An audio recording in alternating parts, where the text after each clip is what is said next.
All week, we've been remembering the late President Jimmy Carter. He was known for his character, charisma, and being a president for the people. Here in Minnesota, that meant protecting a place that we hold dear to this day. The Boundary Waters sit along our border with Canada. It is acres of pristine forest, crystal clear lakes, and untouched nature. And here's some history for you. It was the Carter administration that worked hard to pass the Boundary Waters Wilderness Act back in 1978. It's a legacy the Friends of the Boundary Waters want to celebrate as the country mourns its 39th president. Executive Director Chris Knopp is with us today. Thanks for coming out. We appreciate it. Thank you, Jeff. Thank you, Aaron. And before we go into Carter's legacy in connection with this area, just tell us a little bit more about your organization for people that might not have heard about it. Sure. Thanks, Jeff. Friends of the Boundary Waters is the leading organization for protecting the Boundary Waters. So we were founded in 1976 by ordinary citizens, mostly from Minnesota, but from around the country, to protect the Boundary Waters. And that led to the act, the law that President Carter signed in 1978, which is the Boundary Waters Canoe Area Wilderness Act. Yeah. A mouthful there. But yes. And describe what it's like up there for people who've never had the chance to experience it. It is the most magical place you can imagine. It's where you can take your phones, your electronic devices, and just throw them in the water and forget about them. It's where you can hear the silence, but also hear a loon call echoing across a lake, where you can hear cascading rivers in the distance, and at night where you can look up and see, more stars than you can ever imagine. It is just a magical place. It's unique in the country, unique in the world.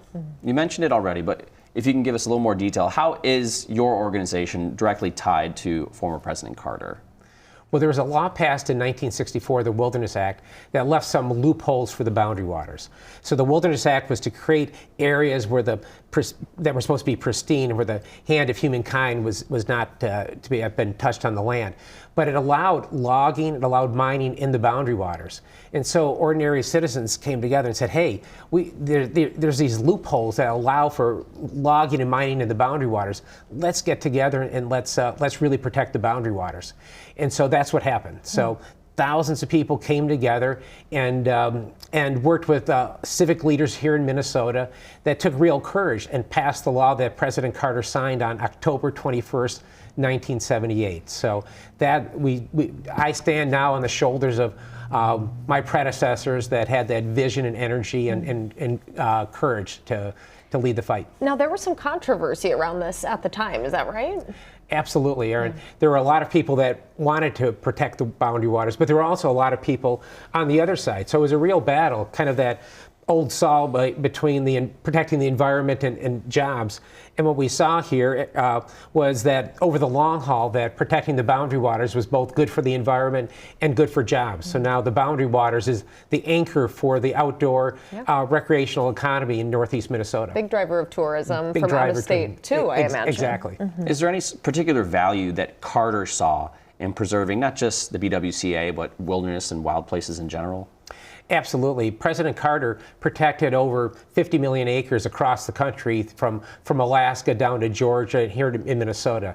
And President Carter was very directly connected to the land, and he wanted to leave an enduring legacy in the land. He was a peanut farmer. He was very connected to the land and understood the importance of land to people. What does preserving that legacy look like today? How do you do that? Right now, we continue to protect the Boundary Waters Canoe Area Wilderness. Obviously, there are important copper-nickel sulfide mining debates right now, and our effort to protect the clean water of Minnesota from sulfide mining is a continuation of President Carter's legacy to protect the wilderness. How important is it to protect this area? Because it's not just a tourist destination, but what does it mean to have this area intact, untouched for us, for our environment? Sure. Well, you can look at the impact economically. Since almost 50 years ago, when the Boundary Waters Act was passed, almost 10 million people have visited this part of Northeast Minnesota to recreate. So that there's a direct economic impact over those 50 years, where you have nearly 10 million people visiting Minnesota just for that. But it's also the importance of clean water. Clean water is the most important natural resource we have in the world. If you're certainly in the Southwest United States or in Mexico City, you'd say, boy, I know why clean water is so important. Here we are at where the boundary waters, the greatest of the Great Lakes, Lake Superior, and the headwaters of the Mississippi River. So protecting clean water here in Minnesota is so important. Yeah, that legacy, but a relevant conversation today. Thank you so much for walking us through it. Great to see you. Thanks so much.